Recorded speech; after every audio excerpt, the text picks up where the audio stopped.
The Skeptical Executive Podcast. For most people working, especially in knowledge worker type organizations, they're trying to live out their highest purpose. Most customers of convenience stores, they didn't necessarily want the smile and the chit-chat conversation. They wanted to get in and out as quickly as possible.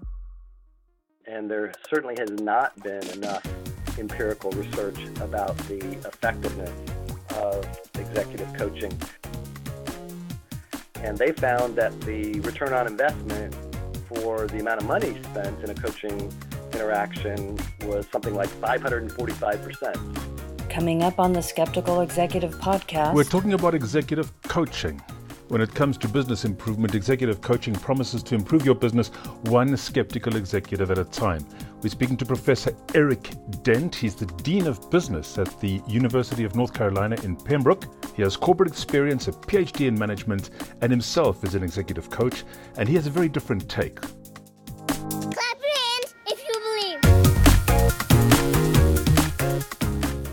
Tell us a little bit about your approach and how it differs from other forms of coaching. What unique benefits does it offer? Am I missing anything?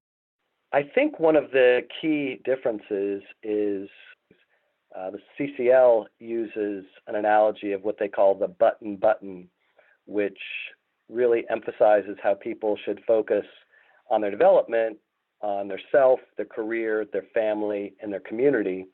And they use the analogy of the thread holding them all together is spirituality. So very often what people will find is an area that they need to improve on at work has some kind of correlation to something outside of work. Leadership is about behavior.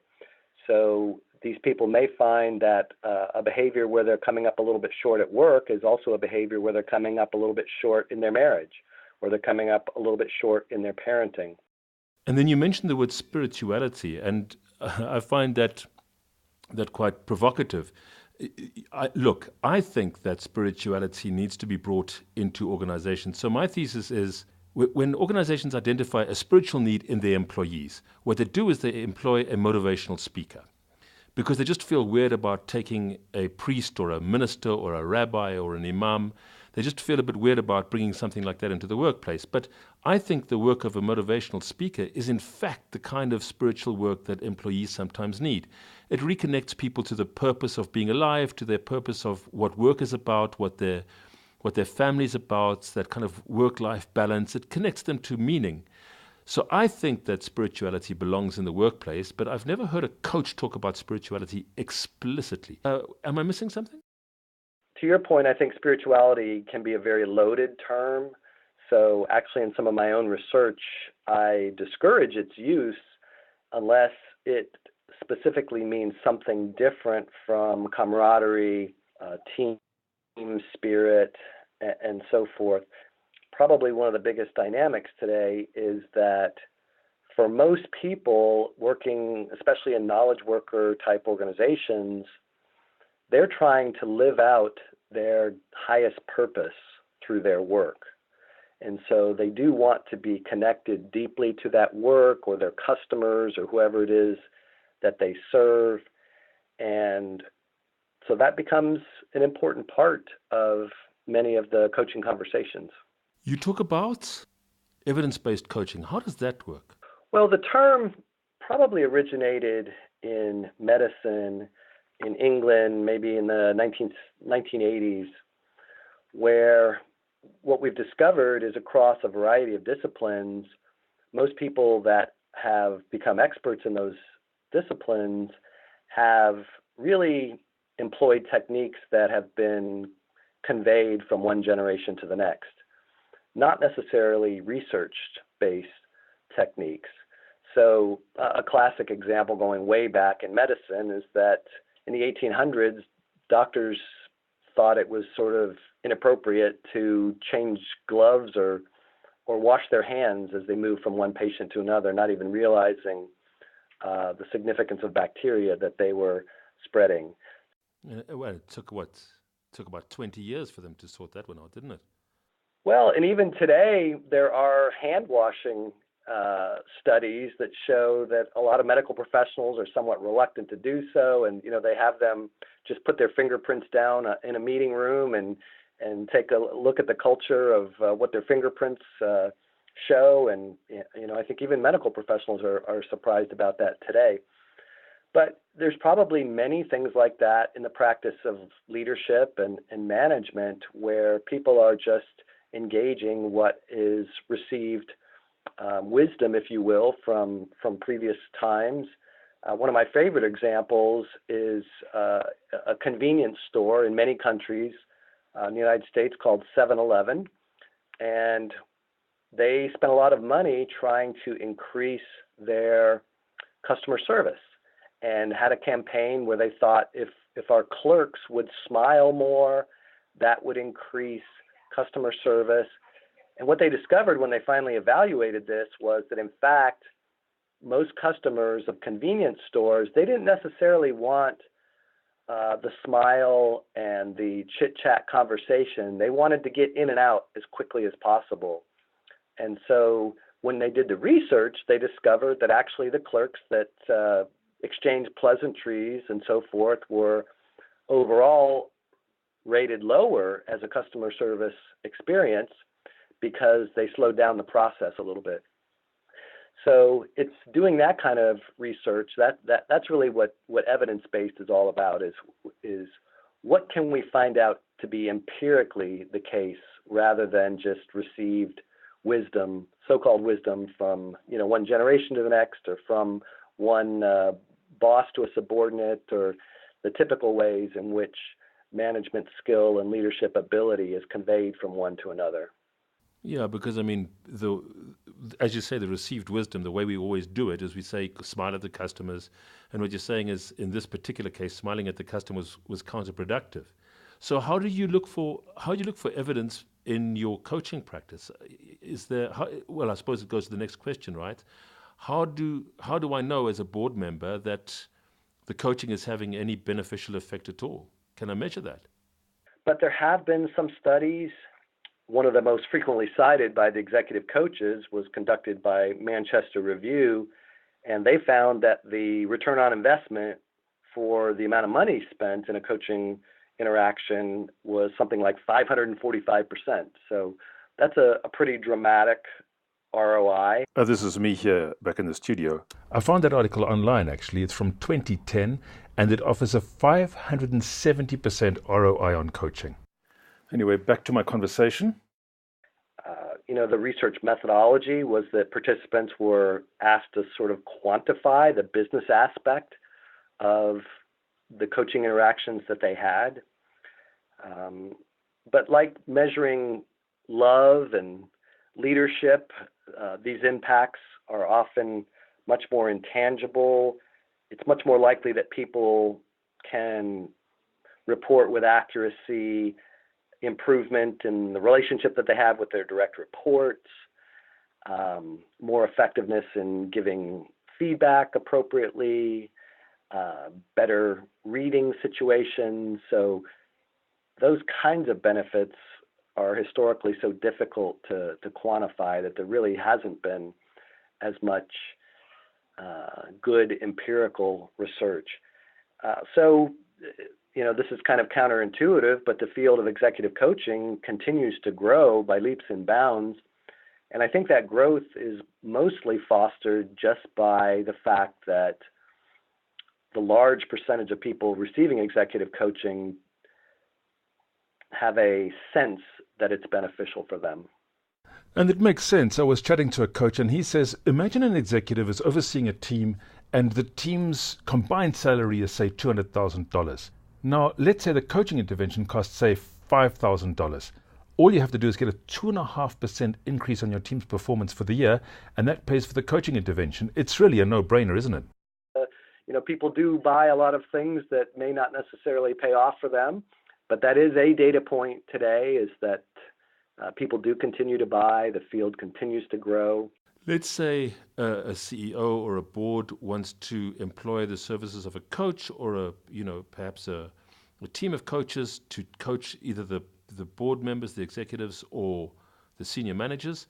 What are some of the hidden pitfalls, some of the counterintuitive things that the board might miss or not consider when implementing coaching? The typical pitfalls that show up in the literature would be things such as the executive feeling that some information the coach offered was so beneficial, so helpful, they had an aha moment out of it, that they accept a broader set of information from the coach and adopt it. For example, this is a slightly different example, but I remember I was doing some consulting work down in the country of Colombia, down from where I am in South America, and was invited to a prominent dinner with many people from the government there. And, you know, they sort of asked me, what was the United States position on some political matter? And I was quite young at the time and was sitting there thinking, wow, I'm being asked to sort of represent the U.S. position or the U.S. government, which I didn't feel at all qualified to do. I've had some executives who found my interactions with them extremely beneficial and then would ask for what I thought the stock market was going to do in the future. So again, that's not an area of expertise of mine. So you hear anecdotally some stories where a coach seems to have undue influence over an executive in that way, and you know, not to government policy and to stock market, but start maybe weighing in on personnel decisions and major organizational structuring, which if they're engaged to do that and do the in-depth work, like a management consulting firm often does, then that's important expertise. But if you're just having one-on-one conversations and a little bit shooting from the hip, then that could be problematic for the organization. So it's guarding against a coach kind of believing his own press in a way, you know. Exactly, and again, it's not uncommon in the executive coaching relationship for the coach to facilitate some really powerful aha moment for the executive. So when that happens, you know, you start to think, wow, this person's life-changing and a genius. And so the halo effect, I think, is the common term for transferring then capabilities to them that they don't necessarily have, and expecting them to apply their same magic in other arenas. So the so-called halo effect is one pitfall. Another pitfall is that not all coaches are created equal.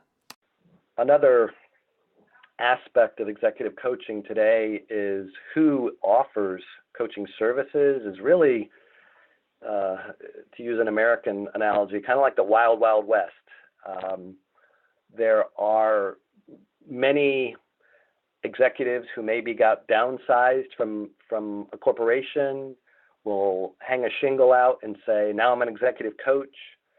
So the field is somewhat slowly adopting some certifications. For example, I hold the board certified coach certification. There's another one, probably the greatest recognized one around the world is the ICF, the International Coaching Federation certification. But we really haven't reached the point where those have become requirements for organizations. It's starting to happen slowly, but I think it's not at all uncommon for some, as I was saying, downsized executive to say, now I'm a coach, and he or she really has no training, no education in the nature of that relationship, and they almost become like an associate executive to that individual, and maybe would not even think necessarily of some of the boundaries that some of us with those certifications would think of. Right, and perhaps that's appropriate. I mean, sometimes people are looking for mentors rather than strict coaching, you know. That very well could be, yes. So all of those boundaries are fairly well blurred at this point, I would say. Our job, I think, as coaches, I also have coaching clients. Our job as coaches is to offer the information, and the client must adopt it or not. That's absolutely their choice. That's the boundaries again that you were talking about earlier. Yes. So I don't take it personally if they don't execute on everything that makes the most practical sense to me. So I think that's a part of the role as well. I tend to not be judgmental at all. So I think that that keeps the dialogue ongoing, no matter what kind of disagreements might come up between two people. And then, what are your habits? Do you have any sort of three main habits that you recommend to stay sharp and successful? Well, I mentioned how providing evidence-based information is really helpful, and how the field itself is not very evidence-based to this point. But I will say, I think a very helpful method, which I do believe many coaches engage in, is that we actually have coaches ourselves. So I think that's probably the most productive continuous learning process for being a coach. The Center for Creative Leadership also gives us the ability, with permission of the executive and the coach that offered it, to listen to the conversations. The conversations that are done to begin the process are typically recorded. They're recorded by the individual for the individual's use. So if they give permission, then we can hear the interactions between other coaches and the executives they work with. So I think that's, for me, also been a powerful continuous learning process. Do you find the clients listen back to those recordings? The Center for Creative Leadership tries to do as much research itself, not the least of the reason being that they are in the business of doing this. And so what they discovered when they researched it was that people, even though the initial conversations are often 3.5 hours long, that when people did listen to that, they self-reported that it was beneficial to listen to that conversation again. The typical initial engagement is part of a week-long leadership development program that they attend. And so the coaching portion is toward the very end of that week. So many participants feel information overload by that point in time. And I've had several people say, when I listened back to the recording, I know I was in the room when you and I talked about that, but I heard 3 or 4 really important nuggets that I just don't even remember hearing the first time around. So my self-report would be that the people that I work with have found that beneficial. They don't usually do it in one sitting. They get their own little device that they can carry with them, and it's small. So maybe if they're commuting in a car or have 10 minutes here or there, they'll listen to it in chunks. That's so interesting. Wow. I mean, I've never recorded my sessions. Perhaps I should start doing that. Well, it's typically, for CCL, it's just that initial engagement in which the coach goes through a lot of the assessment data with them. There's also goal setting and other aspects of the conversation, but probably the part they find most beneficial is the interpretation, to hear again the interpretation of the assessment data. Right, so they fill in some sort of assessment, or they talk to you through, give them some input based on their answers, yeah?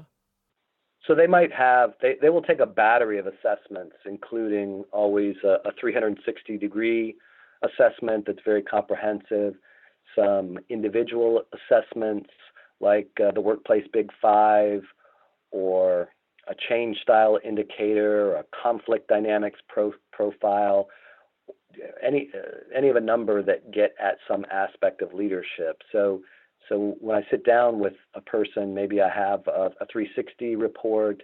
I might have a personality profile through something like the Workplace Big Five. I might have data on their change style. I might have data on their approach to conflict. And so it's often really helpful for them to have someone that's looked at all 4 sets of data and provides an overall package of interpretation. So I think that's the part that they find beneficial to hear a second time. No, I can imagine. I mean, what we do is we use Belbin a lot, the team guy with his 10 roles, his 9 roles. It's very, very, very interesting. And it's, we use similar instruments, but different ones, not the ones that you're mentioning. But it is interesting. And people love talking about themselves and listening to stuff about themselves. We're endlessly interested in ourselves, aren't we?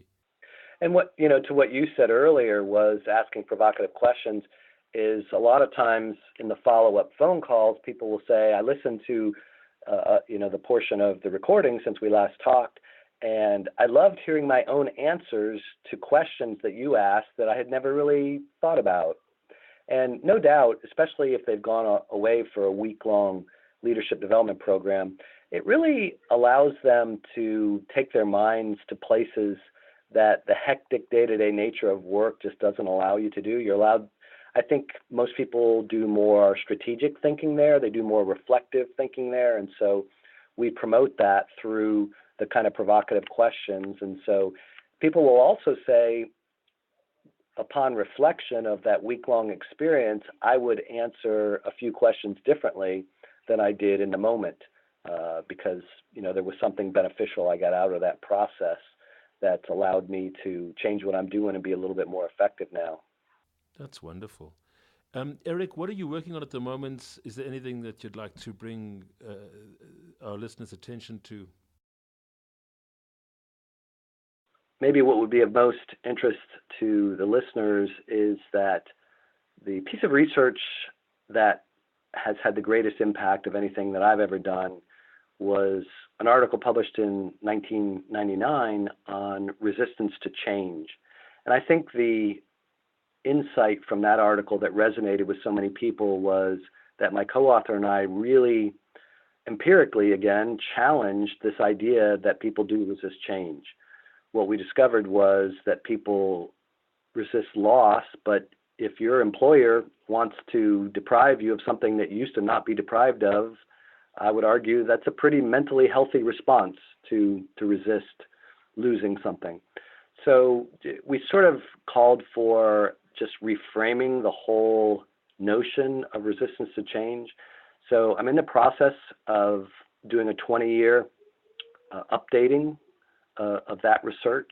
So that's one of the things that I'm working on that's most exciting. In the executive coaching realm, I'll be presenting an article at the Academy of Management, which is our largest conference in the world. And it's on the single most frequent topic that comes up in my executive coaching conversations. So the title is something like Pulling Back the Curtain, What an Executive Coach Really Talks About.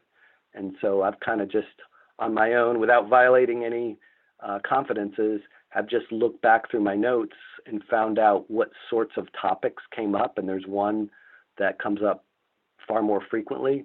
And so it's a detailed article about that particular topic. So those are two things I'm working on. What is the topic that comes up frequently? Well, it's a model about alignment of expectations. So you sometimes, if you Google the psychological contract or the pinch model, those are two terms that are most frequently used. And basically, I'm convinced that the biggest cause of any dysfunction in organizations is that typically we have well-intentioned people working together, but they hold assumptions that may be slightly different in some way, and they work on those assumptions tacitly so that they don't make them explicit. And if it's a manager-subordinate relationship, a subordinate may go off and do what, a manager says, hey, would you work on the Penske report and get that done for the client? And the subordinate says, sure. So they get just very sketchy, limited information like that, limited direction, but they get 19 out of the 20 assumptions correct because they've worked together before and they've prepared such reports. But all it takes is really for one expectation that the boss had that the subordinate misses, and the boss feels let down in some way. So they either feel this employee didn't have enough skill to do it. For whatever reason, my own informal research is that the boss feels the employee didn't have skill, didn't have adequate work ethic, something along those lines. And what I discuss in my executive coaching conversations is that if that ever happens, it's actually the leader's responsibility to make his or her expectations as explicit as possible. And so the most frequent topic of those executive coaching conversations is what slight dysfunction are you experiencing? And it doesn't have to be with subordinates. It can be with your own boss. It can be with peers. It can be with customers. And what expectation alignment is not currently in place? I encountered something exactly what you're saying. This man said to this woman, please give me this report or something like that. And this woman immediately gave this guy whatever he wanted. And he turned around and said, why have you printed this in color? You know that we're on a cost-cutting drive. Color costs money. I'm very irritated that you've printed it in color. And she turned around and said, you told me to be effective, and you've always said that color is more effective than black and white. So there was a mismatch of exactly what you say, those tacit assumptions. For him, it was more important to save money. But what she was operating under was this assumption that he wanted to be effective above all else. So they were both doing the right thing, but there was a mismatch there of priorities, I guess, and the leader hadn't made his assumptions explicit. And where this really becomes problematic in a work relationship or a marriage, what I really appreciate is most of the work I do has applicability outside of work. Can be in a romantic relationship or friendship, parenting, is when something has changed. So one person adjusts expectations and the other doesn't. So in your case, for example, it sounds like that manager, the budget frugality started to take on greater prominence for him than perhaps it had in previous interactions with that subordinate. So she didn't make the adjustment to the frugal environment in the same way that he did, but he never made it explicit. So yeah, it's a great illustration. Fantastic. And where can we find you, Eric? Are you on Twitter? Are you on LinkedIn? LinkedIn, absolutely. And my email address is doctor, as in dr.eric, E-R-I-C, .dent, D-E-N-T, @gmail.com. And would certainly welcome the opportunity to share. I try to keep all of my research studies available for free when I'm able to on ssrn.com, Social Sciences Research Network.com, and would be glad to provide any other information to any listener that would want to contact me. Well, I'm very grateful for your time, and thank you so much. You've been very generous, and I wish you a wonderful day. All right. Thank you so much. Bye. The Skeptical Executive Podcast. Professor Eric B. Dent does his coaching under the auspices of the Center for Creative Leadership. So when he talks about CCL, that's what he's talking about, and they have coaches all over the world. So what did we learn today? Number 1, try to get some evidence to practice evidence-based coaching. Number 2, coaching has a very high return on investment. Number 3, be careful of the halo effect. Just because the coach guides you to some aha moment doesn't make the coach an expert on your business or anything else. Number 4, decide, do you want a coach or a mentor? Those are different things. And number 5, when you're working with people, it helps to be as crystal clear as possible. Thanks to Naomi Takeuchi for the voiceover. Our theme music is Catmosphere by Argo Fox. Thanks to my guest, Professor Eric B. Dent. We've had 25 years experience in improving businesses just like yours. So if you want to know more about our executive coaching, please visit stratovation.com. And until then, Clap your hands if you believe. stay skeptical.